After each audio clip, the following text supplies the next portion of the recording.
नमस्कार। मैं हूं आलोक कुमार और आज के मेहमान किसी परिचय के मोहताज नहीं है।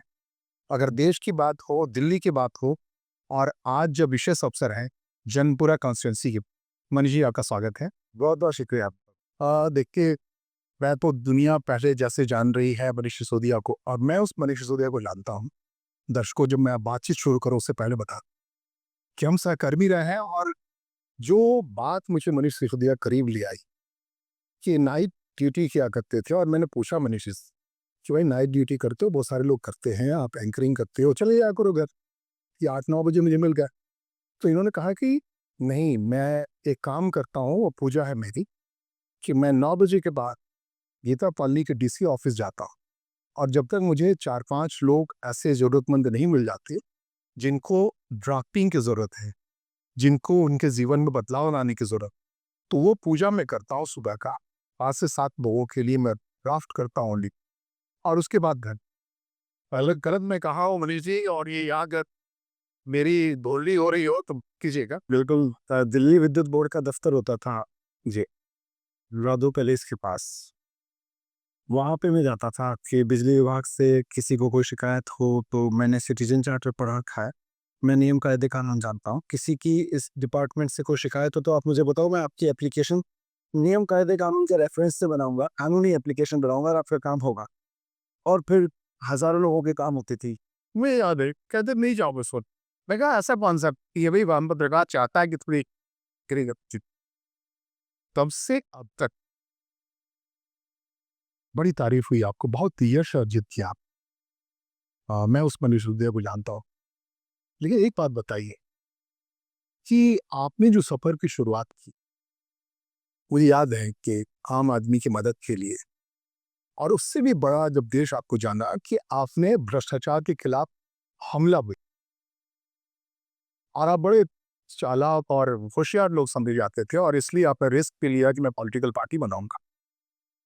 तो उसमें कहाँ ऐसा हुआ कि एक जो हमलावर था भ्रष्टाचार के खिलाफ, वो भ्रष्टाचार की फ्रेम में ही फंस गया? देखिए, राजनीति है और राजनीति में कोई रेड कारपेट वेलकम तो नहीं करेगा।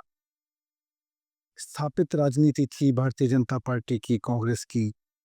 हमने उसमें से घुस के 70 में से 67 सीटें जीती, 70 में से 62 सीटें जीती, और हम फिर वो भ्रष्टाचार ही करने लगते। हम भी ठेकों में पैसे खाते, हम भी भर्तियों में, ट्रांसफ़र पोस्टिंग में पैसे खाते, थोड़े इनके कराते, थोड़े अपने कर लेते, किसी को कोई दिक्कत नहीं थी। हमने कहा नहीं, खाएँगे भी नहीं और खाने भी नहीं देंगे। हमने स्कूल ठीक करे सरकारी, प्राइवेट स्कूल के ऊपर, एक तरह से प्राइवेट स्कूलों का माफ़िया था। प्राइवेट स्कूलों में मैं नहीं कहूँगा, प्राइवेट स्कूल भी बेचारे अपना बहुत सारे अलग-अलग तरीके के हैं। एक एजुकेशन माफ़िया था, एक हेल्थ को लेके ड्रग्स का माफ़िया था, दवाई ये विषय में बात कर रहे हैं। मुझे याद है वो, जैसे आपने जो कमज़ोर तबके का जो सीट था, रिज़ल्ट आते ही एक झटके में आपने इंश्योर किया कि नहीं, इतनी सीटें तो आएँगी, सीटें मिलेंगी। ये मैंने कहा ना, एजुकेशन माफ़िया, दवाइयों का माफ़िया, इन्वर्टर माफ़िया, बिजलियों का माफ़िया था। इन सब माफ़िया के खिलाफ जब लड़े, तो भाई वो रेड कारपेट वेलकम तो देगा नहीं। वो कहीं आपकी फुल स्टॉप, कॉमा की गलती पे भी आपको उठा के पकड़ेगा, और नहीं भी होगी तो बना के पकड़ेगा। अब भ्रष्टाचार तो कुछ हुआ नहीं, ₹1 नहीं मिला मेरे पास से, लेकिन इन्होंने मेरे ऊपर वो धाराएँ लगाई जो आतंकवादियों के ऊपर लगाई जाती हैं, ड्रग माफियाओं के ऊपर लगाई जाती हैं, वो धाराएँ लगा के मेरे को जेल में रख दिया। पर भगवान जानता है, मैं जानता हूँ कि सब झूठ था, सारे आरोप झूठ थे। तो मैं तो लड़ रहा हूँ, और देखिए, मेरा मकसद क्या है राजनीति में आने का, जब आप कह रहे थे, मेरा उस वक़्त मकसद यही तो था लोगों, मैं तब तो राजनीति में आने का सोचता भी, मेरे मन में ये रहता था कि भई, जित मुझे लिखना पढ़ना आता है और कानून की समझ है, इस समझ का और लिखने पढ़ने के स्किल का कुछ लोगों के लिए फ्री में उपयोग कर लेता हूँ। मैं लोगों की एप्लीकेशंस बना के भेज देता था दफ्तरों के सामने। वहाँ से शुरू हुआ सफ़र, अब यहाँ तक आ गया कि मैंने स्कूल खुलवा दिए, मैंने, मेरे माध्यम से दिल्ली में बहुत सारे काम हो गए। तो बाकी सब पार्टियों को लगने लगा, उत्तर प्रदेश में बीजेपी को पूछने लगे, हरियाणा में बीजेपी, इवन गुजरात में बीजेपी को पूछने लगे, यार ये 5 साल में ये लड़के नए-नए आए राजनीति में, इन्होंने स्कूल अच्छे कर दिए, तुमसे क्यों नहीं हो रही? तब इनको लगा, यार इनको तो फँसाओ और जेल में डालो। तब इन्होंने ये किया। ये बताइए, आप जो आपने कहा जेल की, और पॉलिटिक्स बड़ा जीत ना, आपको लगता है इस चुनाव में आपका जेल जाना को फायदा करेगा या नुकसान? तो जेल जाना फ़ायदा करेगा या नुकसान करेगा मेरे को नहीं लगता। मेरे को सिर्फ़ इतना लगता है कि मैंने जो काम किया, मैंने शिद्दत से आलोक भाई सुबह से लेके शाम तक काम किए। मैं सुबह उठता था 7 बजे स्कूलों में चला जाता था।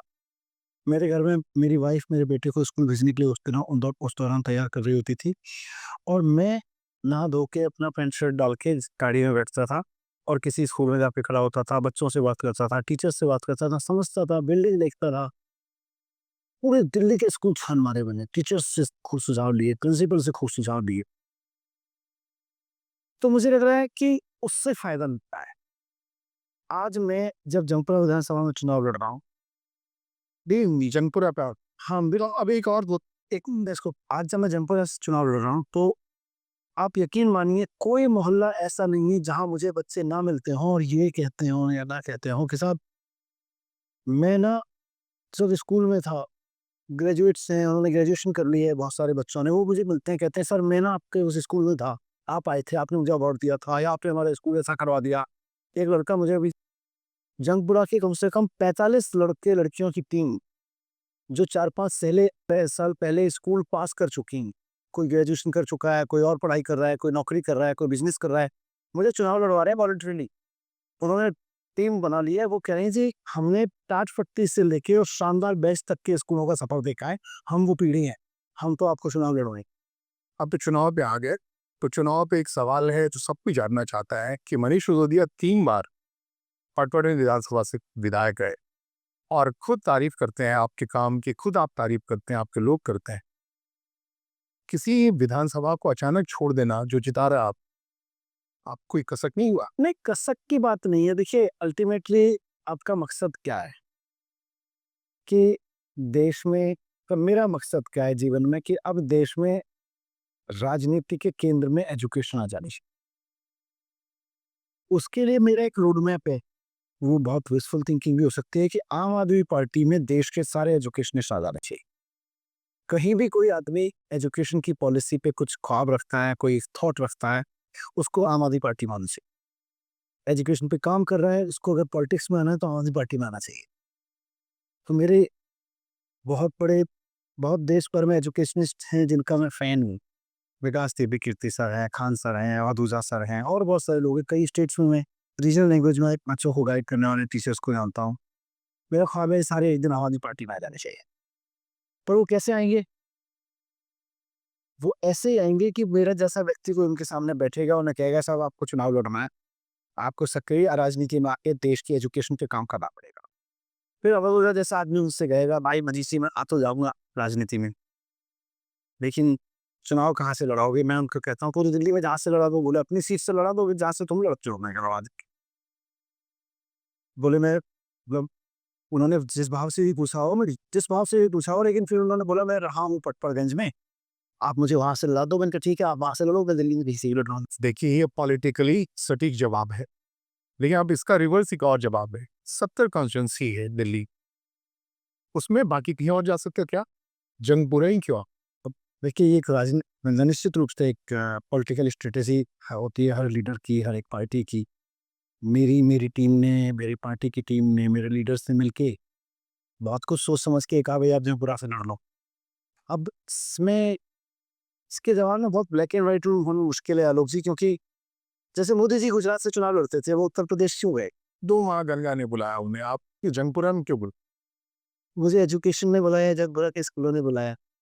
लेकिन लेकिन देखिए, ठीक बिल्कुल मैं कहता हूँ स्ट्रेटेजी है हमारी, एक एजुकेशनिस्ट को लड़ाना। और मैं ये मैसेज देना चाहता हूँ कि देखिए आम आदमी पार्टी ऐसी पार्टी है और मनीष सिसोदिया ऐसा लीडर है आम आदमी पार्टी में, जो एक एजुकेशनिस्ट को पार्टी में लाने के लिए अपनी सीट तक छोड़ने को तैयार है। नहीं, नहीं, मैं तो और आसान सवाल इसका जवाब देता हूँ कि ये सीट लगातार आप जीतते रहते हैं और बड़े सहज अत्तर से जीतते रहते हैं, इसलिए संभवतः आपके कैब पार्टी ने ढूंढा आपको। ठीक है, ये मैं मेरी दृष्टि कहती है, पत्रकार की दृष्टि कहती है और आपके लिए ज़्यादा कठिन नहीं होना चाहिए यहाँ से जीतना। एक और सवाल जो व्यक्तिगत जुड़ा पड़ा है, थोड़ी तकलीफदेह हो सकती है। एक मनीष सिसोदिया जो जेल की यात्रा में नहीं गया था और एक मनीष सिसोदिया जो जेल की यात्रा करके आया है। एक मनीष सिसोदिया जिसने तकरीबन 17 महीने जेल में बिताया। ये 3 मनीष सिसोदिया को देखता हूँ मैं।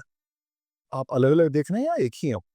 नहीं देखिए आदमी तो एक ही होता है और भाई मेरे अंदर एक संकल्प था कि मुझे कुछ करना है देश में, देश के लिए कुछ करना है, लोगों के एजुकेशन के लिए कुछ करना है। मैं तो उसी रास्ते पे चल रहा था, इनको मेरे रास्ते में चुनौती लगी, मैं चुनौती लगा इन लोगों को कि यार ये आदमी ऐसे ही चलता रहा तो देश में हर राजनीतिक से, हर राजनीतिक पार्टी से लोग पूछेंगे तुम एजुकेशन पे काम क्यों नहीं कर रहा हो? इन्होंने मुझे उठा के जेल में डाल दिया, झूठे-सच्चे केस लगा के, झूठे-छोटे फालतू के केस लगा। तो क्योंकि मैं अंदर से सच्चा था, इसलिए मैं कभी डरा नहीं। क्योंकि मुझे पता था कि मेरे ऊपर झूठे केस लगाए गए, तो मेरे अंदर ये सवाल ही नहीं पैदा हुआ कि मेरा क्या होगा? मुझे पता था समय लगे, पॉलिटिक्स है, कोर्ट के प्रोसेसेस हैं, टाइम लगता है इस देश में। कोर्ट के प्रोसेसेस में न्याय मिलने में, मुझे न्याय मिलेगा, मुझे मिला। तो मेरा न्याय व्यवस्था में, संविधान में, बाबा साहब के विज़न में आस्था और गहरी हुई है, एक। दूसरा ये संकल्प और गहरा हुआ है कि यार मेरा कष्ट तो कुछ भी नहीं था जो देश के लिए, आज़ादी के लिए लड़ने वाले लोगों ने झेला। तो ये जेल तो बहुत छोटी-सी चीज़ थी। तो अंदर से और डर निकल गया कि क्या करेगा कोई? अपने रास्ते पे चलो, मजबूती से चलो, क्या करेगा कोई? जेल भेजेगा ना, एक बार होके आ गए फिर चले जाएँगे, कौन डरता है अब जेल से? लेकिन अपने सच्चाई के रास्ते पे चलते रहो, जो काम सोचा है एजुकेशन का उसको करते रहो, डिगना नहीं है।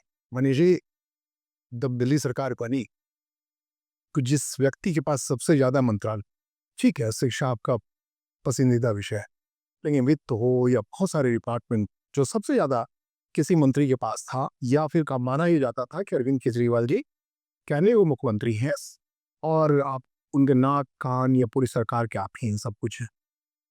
अब जब सरकार बने के आप चुनाव लड़ रहे हैं और तैयारी से लड़ रहे हैं, तो आप बनने के लिए बात कर रहे हैं। तो उस सरकार में अपनी भूमिका कैसे देखते हैं आप? देखिए दिल्ली में क्या है कि कुल मिला के 6 मंत्री हो सकते हैं और 1 मुख्यमंत्री। तो किसी भी मुख्यमंत्री के पास 6 ही ऑप्शंस होते हैं मंत्रियों के रूप में जिनमें उसको उनको विभागों का बँटवारा करना होता है। तो हर मुख्यमंत्री अपनी प्रायोरिटी तय करता है और ये तय करता है भई मेरे को ये चीज़ें करनी है तो मेरी टीम के इस मेंबर में ये है कि इसको खींच लिया जाएगा, दूसरे मेंबर में ये है। तो मेरे मुख्यमंत्री ने जब मुझे कहा कि मैं डिप्टी सीएम बनूँ, तब भी मैंने उनसे नहीं कहा था।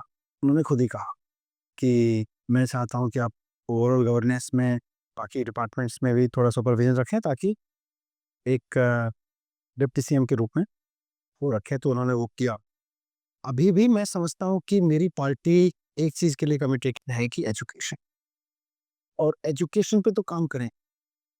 अरविंद केजरीवाल जी ने हमने तय किया था कि भई अब हम डिप्टी सीएम या एजुकेशन मिनिस्टर और चीफ मिनिस्टर की कुर्सी पे तभी जाके बैठेंगे, जब वापस जनता बिठाई कि भई अब हमें ये कोर्ट केस तो चलते रहेंगे। जनता मोहर लगा के देखे कि ईमानदार हैं, तो मैं वापस से आके शिक्षा पे काम करना चाहूँगा, वो मेरा पसंदीदा विषय है। बाकी मुख्यमंत्री जी को तय करना है कि और क्या-क्या काम उनको उनसे लेना है। ये जब पे आपके जेल जाने और जेल लौटने के बाद और वहाँ ले जा रहा हूँ, अच्छा नहीं लगता मुझे भी। और आप जब वहाँ थे तो मुझ जैसे मित्रों को भी बड़ी पीड़ा हुई थी। लेकिन जेल जाने के बाद और वहाँ से बाहर आ पूरा परिदृश्य बदल गया। अभी भी आप बेल पे हैं या आप जैसे तमाम आम आदमी पार्टी के नेता बेल पे हैं, कोई बरी नहीं हुआ है। तो बहुत कुछ बदला है। उस बदलाव में आप इसे रीगेन कैसे कर सकते हैं, ये बताइए? ये रीगेन करने की ज़रूरत ही नहीं है। इन ये केस ही सारा बेल तक था, क्योंकि इन्होंने हमारे ऊपर जो धाराएँ वो भ्रष्टाचार-वृष्टाचार की धाराएँ नहीं थी। वो तो मनी लॉन्ड्रिंग की धाराएँ थी जो आतंकवादी मनी लॉन्ड्रिंग करते हैं, ड्रग माफिया करते हैं। नहीं, शराब जैसे मसले पे मैं वही कह रहा हूँ, शराब हो या कुछ भी हो लेकिन धाराएँ आपने क्या लग मनी लॉन्ड्रिंग के लिए जो धाराएँ आतंकवादियों के ऊपर, ड्रग माफियाओं के ऊपर लगाई जाती है, वो धाराएँ हमें लगा के इन्होंने जेल में डाला। सिर्फ़ इसलिए क्योंकि आतंकवादियों और ड्रग माफियाओं के ऊपर इतनी सख्त धाराएँ लगा दी जाती है कि उनको आसानी से जेल बेल नहीं। हमारे ऊपर आरोप था कि भई एक पॉलिसी बनाई उसमें कुछ गड़बड़ हुई है, इतना ही तो आरोप था। भाई पॉलिसी में गड़बड़ हुई होती तो हमारे पास कुछ पैसा मिलता। हमारे पास कहीं से उसको नहीं, केस के मेरिट डिमेरिट पे जाएंगे तो फिर फिर भी बात हो जाएगी, क्योंकि पुलिस में कह रहे हैं कि आपने पैसा बुआ में लगा। पॉलिसी बीजेपी करी। विस्तार में पार्टी के विस्तार में लगा। मैं भी ये नहीं चाहता कि हाँ कोर्ट को हम यहाँ रिप्लेस करें, लेकिन क्योंकि आपने मसला उठाया कि भ्रष्टाचार पे आरोप लगे, जेल में भेजा, तो भाई जेल में तो पॉलिटिकल षड्यंत्र के तहत भेजा ना। मेरे घर से क्या मिला? 1 रुपया नहीं मिला इनको। मेरे बैंक खातों से कुछ नहीं मिला, मेरे गांव की प्रॉपर्टी से नहीं मिला, मेरे बैंक लॉकर से नहीं मिला, मेरे खानदान के पास किसी के कुछ नहीं मिला। क्या मिला? केवल जब कहीं ढूंढ ढांड से कुछ नहीं मिला तो किसी को गाल पे 2 चपाट मारो और उसको बोलो बंदी से सजा के खिलाफ बोल। उसने कुछ बयान दे दिया, उसके आधार पर मुझे उठा लिया। अब वो हद भी पलट रहा है, वो मतलब उसका अन्य की भी पोल खुल रही है। वो बोले जी वो तो बीजेपी का ही चंदा देने वाला निकला, बीजेपी का ही फंडर था वो। 60 करोड़ रुपए उसने बीजेपी को ही दे रखे थे। तो मैं ये कहना हूं कि ये बहुत बड़ा षड्यंत्र हुआ, जिस षड्यंत्र के तहत जेल में डाला गया। उससे मुझे सेटबैक से वापस नहीं निकलना।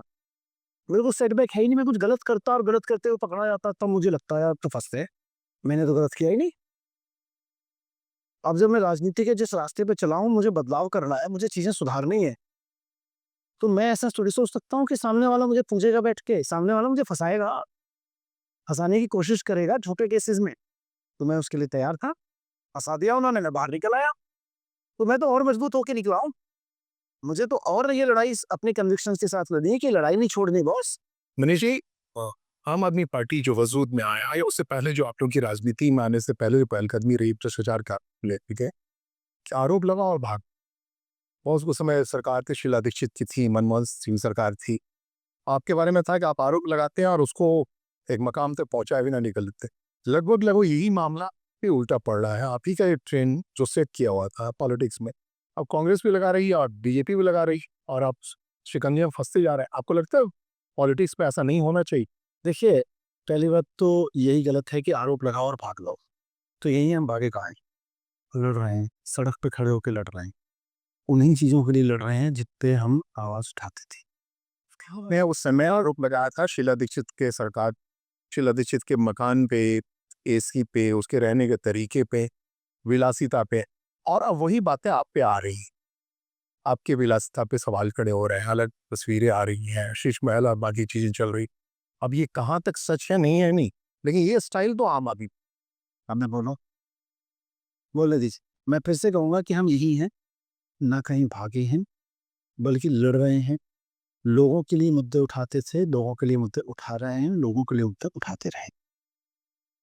दूसरी बात, डेमोक्रेसी में आरोप लगाना बहुत जरूरी है। मीडिया को आवाज उठानी चाहिए सत्ता में बैठे लोगों के खिलाफ, विपक्ष को उठानी चाहिए, इसमें कहीं कोई कोताही नहीं होनी चाहिए, समाज को उठानी चाहिए। लेकिन अगर आप सत्ता में हैं और आपके पास एजेंसियां हैं, तो आप विपक्ष की पार्टियों को उठा उठा के उनके ऊपर खतरनाक कानून की धाराएं लगा लगा के जेल में डालोगे। राजनीति और डेमोक्रेसी के लिए खतरनाक ये है, आरोप कभी खतरनाक नहीं होते। आप मेरे ऊपर जो आरोप लगाने लगाइए और सिद्ध कर दीजिए, दिखाइए। आपके पास ईडी थी, आपके पास सीबीआई थी, आप दिखाते ना, ये रहा, ये रहे पैसे, ये रहा, ये रहे ये। अरे कुछ भी हवाबाज कंपनी बना के आप आरोप, तो डेमोक्रेसी में जब आप लोकतंत्र में राजनीति में काम करेंगे तो लगेंगे। अब मैं अपने लिए भी कह रहा हूँ और दूसरों के लिए भी कह रहा हूँ। काजल की कोठरी में आप काली काली की कोठरी में नहीं है डेमोक्रेसी, ये सब कहानियां नहीं चलती हैं। डेमोक्रेसी है, देश की राजनीति है, देश की राजनीति में बदलाव करने के लिए निकले हो तो आरोप तो लगे। मनीष सिसोदिया के ऊपर भी लगेंगे, शीला दीक्षित के ऊपर भी लगे थे, सबके ऊपर लगेंगे, जो जो राजनीति में रहेगा लगेंगे। लेकिन आरोपों के जवाब सुनो ना। आपकी एजेंसियां हैं, आप सुबह शाम एजेंसियों से रेड करा के पॉलिटिशियंस को अंदर डालते चले जाते हो, बिजनेसमैन से चंदा वसूलते चले जाते हो, जो पॉलिटिशियन आपकी पार्टी में आ जाए उसको दूध धुला साबित करते चले जाते हो। 4 दिन पहले महाराष्ट्र में जिस आदमी को गाली दे के आते हो आप, वही 4 दिन बाद अब उसको ईडी के नोटिस के बाद में अपनी पार्टी में शामिल कर लेते हो। तो ये जो धंधा, ईडी और सीबीआई के दुरुपयोग का धंधा, ये कुछ नोटिस आया बीच चुनाव में आप ईडी का मामला? सारों आएंगे। हम तो जब तक बदलाव के लिए लड़ता रहूंगा, नोटिस आते रहेंगे, मैं डरता नहीं। अभी ना बिल्कुल ही कहता है कि गलत मैं जब तक सार्वजनिक जीवन में हूँ, मुझे ये कहने का कोई अधिकार नहीं है कि लोग मेरे ऊपर आरोप क्यों लगा रहे हैं। और जिनके ऊपर मैंने लगाए, उनको भी ये कहने का अधिकार नहीं था कि आरोप क्यों लगाए जा रहे हैं। भागा नहीं हूँ, वहीं बैठा हूँ और अपनी बात पे कायम हूँ। लेकिन अगर मेरे खिलाफ कुछ नहीं है, उसके बावजूद झूठे केस लगा-लगा के जेल में डाला जाएगा और मुझे कहा जाएगा कि बीजेपी में आ जाओ, नहीं तो सड़ा-सड़ा के मार डालेंगे। ऐसा कहा गया, आप कहा गया? कहाँ से आया कि किसने कहा? अब इस पे अलग से इंटरव्यू कीजिएगा, उसमें बताऊँगा मैं सारा खुलासा, किताब लिखूँगा भी बताऊँगा सारा। लेकिन ये जो कहानियाँ हैं कि भाई देश में एक अलग तरह की सीबीआई और ईडी की पॉलिटिक्स चल रही है। आप जिसको चाहो उठा के जेल में डालने का नोटिस दे दो, फिर जब वो आपकी पार्टी में आ जाए तो दूध का धुला बोल के अपनी पार्टी में ले आओ और फिर उसको चुनाव लड़ाओ, उसको मंत्री बनाओ, उसको सत्ता में ले जाओ और वो नहीं आए तो ईडी और सीबीआई का चाबुक चलाते रहो उस पे। ये खतरनाक है। ये मुझे बताइए, ये जो आरोप, बड़े गंभीर आरोप है, शराब के आरोप, बाकी आरोप, इसका इस बार आम आदमी पार्टी, मनीष सिसोदिया को कुछ माइलेज मिलेगा क्या आम जनता के बीच में से? ना उसका मैंने जी, मैंने काम किए हैं लोगों के घर में बच्चे हैं, वो बच्चे हैं जो पढ़ चुके और अरविंद केजरीवाल जी ने, मैंने मिलके, एक टीम ने उनके बच्चों को अच्छी एजुकेशन दी है। उसका माइलेज मिलेगा। इसका माइलेज मिलेगा कि आज जिस घर में कोई बच्चा है, भारतीय जनता पार्टी से उनको बिल्कुल उम्मीद नहीं है कि वो उनके बच्चों को पढ़ा सके। भारतीय जनता पार्टी उनके बच्चों के दिमाग में केवल और केवल ज़हर घोल सकती है। एजुकेशन अगर बच्चों के दिमाग में डालनी है, तो अरविंद केजरीवाल और मनीष सिसोदिया की जोड़ी ही उम्मीद है। वही, उसी के इससे बेड़ा पार होगा। ये जेल जाने की सिंपैथी हो या नुकसान हो, इससे कुछ नहीं। ये बताइए कि अब मार-मार भारतीय जनता पार्टी, मुकाबिल तो कांग्रेस भी है दिल्ली में आपके, उस पे आप शांत क्यों हैं? एक ही बात है, दोनों एक साथ मिलके चुनाव लड़ रहे हैं।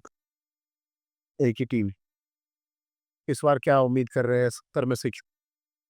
देखो, हम जितनी बार भी चुनाव लड़ी, जनता ने भरपूर प्यार दिया है। आज भी जो जनता में से सेंस आ रही है, वो यही आ रही है कि भाई एक बहुत कंफर्टेबल पूर्ण बहुमत की सरकार बनने जा रही है और जनता अच्छे से सरकार बना के देगी। बाकी जब जनता देती है, छप्पर फाड़ के देती है, 70 में 67 भी देती है, 62 भी देती है, वहीं कहीं खड़ा कर देगी ले जाके अच्छे से। आखिरी सवाल, या जो उसको विस्तार देना चाहें, एक बड़ा रूमर सा है कि आपके अपोनेंट चाह रहे हैं कि मनीष सिसोदिया, अरविंद केजरीवाल, आतिशी, या ऐसे 5-7 सीटें जो हैं, उन सबको अपने कंट्रोल में किया जाए, बाकी बात तो बच जाएगी आम आदमी। इसको कैसे दिखती? वो तो उनकी रणनीति है। उनकी कोशिश है कि आम आदमी पार्टी खत्म हो जाए, 2000 से मनीष सिसोदिया और अरविंद केजरीवाल के काम ना कर पाएँ, फिर भी काम करके दिखा दिए। परेशान रही, उनके ऊपर आरोप लगा दो, रेड करा दो, फिर भी काम करते रहे।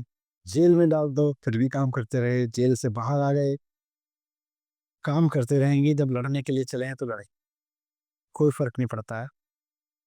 अंदर दिल में क्या है? अगर दिल में ये होता है कि भई मुझे तुम राजनीति में आके बड़े घर चाहिए, बड़ी गाड़ियाँ चाहिए, अपने प्रॉपर्टीज़ बनानी है, पावर हाउसेस बनाने हैं, पैसा कमाना है, अपनी 5-7 पीढ़ियों के लिए सुरक्षित कर जाना है, फिर आदमी डरता है।